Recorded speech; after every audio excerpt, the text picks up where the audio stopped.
Imagine a world where money doesn't exist. There are no banks, no police, and no government salaries. If you want to survive, you have to sell the only thing you have left, your freedom. Welcome to feudalism. It wasn't just a government. It was a survival strategy born from the chaos of the Viking Age. And at its heart was a simple, unwritten deal. It started with the king, but in reality, kings had very limited power. They couldn't even enforce laws outside their own estates. To fight wars, they needed soldiers, but they had no gold to pay them. So, they paid with land. This was the Feudal Contract. A lord would give a warrior a piece of land called a fief. In exchange, that warrior became a vassal, swearing an oath of loyalty to fight for his lord. It was a pyramid scheme of protection.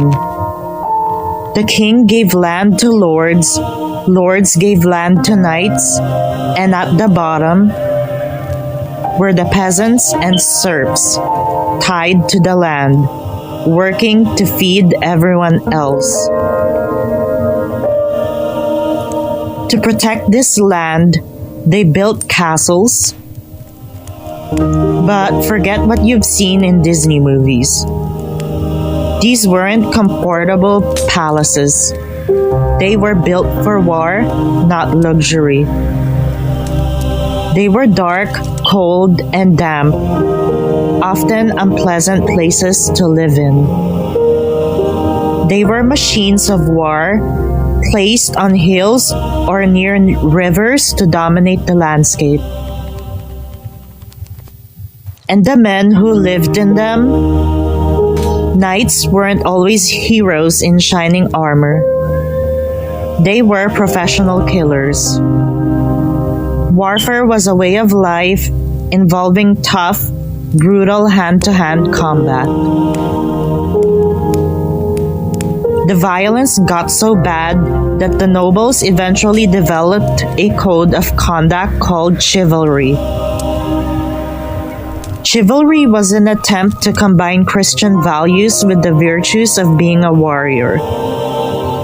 It taught knights to be brave, loyal, and true. But let's be honest, this code wasn't often more of an ideal than a reality.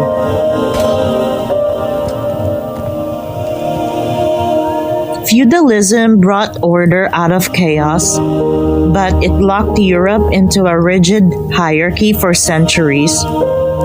You were born a noble, or you were born a peasant. And there was almost no way to change your faith. But eventually, something would arrive to shake the foundations of this frozen society. A new middle class, a new economy, and a new desire for freedom. That is a story for part 4.